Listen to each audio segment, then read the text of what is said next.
Hello Internet! Welcome to Smash History, the show where I'm not MatPat and where we talk about the moveset origins of different characters in the Smash Bros. Series. But because it's April Fool's month here on The Game Theorist, let's drop Smash altogether and instead, let's take a look at its short-lived competitor, PlayStation All-Stars Battle Royale.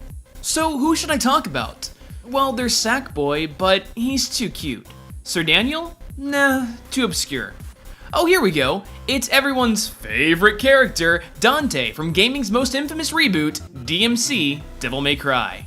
It seems like most Devil May Cry fans hate on Dante here because he's too much of a departure from the sexy anime man that we all know and love from the main series. But, fun fact, this version of Dante appeared in Battle Royale before he even made an appearance in his own game. Since DMC hadn't finished production at this time, you'll notice that even though this black-haired Dante hails from DMC, plenty of the attacks that he brings to Battle Royale, and the reboot for that matter, actually hail from previous games in the Devil May Cry series. Ever since Devil May Cry 2, Dante's signature blade has been the Rebellion. Dante's neutral square in Battle Royale uses this in the form of the hacker combo from DMC. This 4-hit combo can easily be transitioned into his up square, the high time attack that made its debut in the first Devil May Cry. Once in the air, you're going to want to pair high time with Dante's up aerial square, which is the roulette attack from DMC.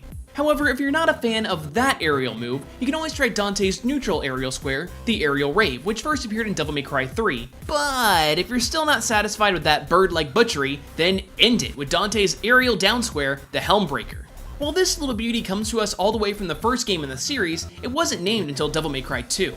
Weird. Even though Devil May Cry 2 is heralded as the worst, second worst in the series, it seems to have pioneered the path for most of the swordplay of the franchise. I guess even bad games still have something to offer, guys. But if you're more into the shooty bang bang, I'd recommend busting out Dante's twin pistols, Ebony and Ivory.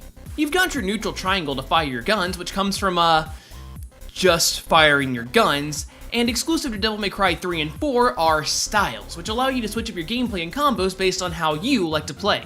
Gunslinger, Swordmaster, Trickster, Royal Guard, there's something here for every playstyle. So it's not surprising that in this version, Dante borrows from the Gunslinger style's twosome time attack for his down triangle. This move first appeared in Devil May Cry 2 and allows Dante to hit two different targets with his pistols. Using up triangle on the ground, up triangle in the air, and down triangle while in the air lets Dante perform several variations of his Rainstorm combo that first appeared in Devil May Cry 2. On-the-fly weapon switching in battle has always been a staple of the Devil May Cry series, whether it be via hammer space or DMC's magical back tattoo. No, I'm dead serious, that's actually where Dante's weapons go when they're not in use in DMC. See, Dante is what's known as a Nephilim, meaning that he's a child of an angel and a demon. This gives him access to both angelic and demonic weapons. His father left him Arbiter, a demonic axe that delivers powerful attacks and summons fire. You can use this in Battle Royale via his down square to pull off the Tremor attack, or his down circle for hurl. Don't worry though, Dante's mother also left him a weapon in the form of the angelic scythe, Osiris. Move over, Grim Reaper, Dante is the new angel, half angel, of death. With Osiris, Dante can use his side square to dish out damage with his Karma attack, turn into a man-powered blender with his up circle, the Prop attack, or land some aerial damage with his aerial side square, the Hanger attack. Another one of Dante's angelic abilities is this dash, the Angel Boost, which is most likely based on the Trickster style's dash of previous games. You can perform this feat in Battle Royale via his side circle. However, the Angel Boost isn't the only way to avoid damage. You can also use Dante's dodge roll animation that comes straight out of his evade ability in DMC, or use his neutral circle to activate his block. The block comes from the Royal Guard style of Devil May Cry 3 and functions similarly to many of the down special abilities from the Smash Bros. Series. If you want to get back on the offensive though, you'll need to utilize some of Dante's grabs from DMC. His side grab will execute the kicker attack, while his up grab performs the payoff. That leaves us with his down grab, which utilizes the stomp attack from Dante's demonic gauntlets, Eric's. Why is an attack where Dante punches the ground called Stomp? No clue. And finally, we have Dante's super attacks. Unlike the Smash Bros. Series, Battle Royale has 3 tiers of supers, each more dramatic than the last. Dante's level 1 super comes from the drive attack that was pioneered in Devil May Cry 3. Moving up a step is a mainstay of the Devil May Cry series, the Stinger. This move has been one of Dante's signature attacks ever since the first Devil May Cry game. And last but not least, we have Dante's fearsome Devil Trigger.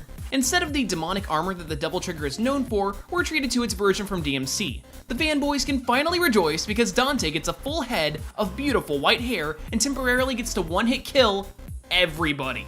And guys, that's probably the last we're gonna see of Dante, unless they find a way to cram him into the special edition of Devil May Cry 4.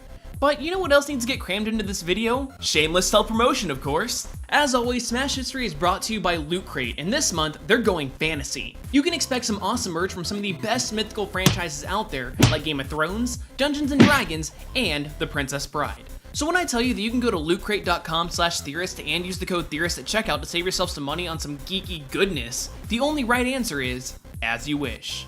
But when you're done with that, feel free to check out a real episode of Smash History, like my analysis of Kirby's moveset, or swing on over to my personal channel to check out my unpopular Kingdom Hearts opinions. Adios.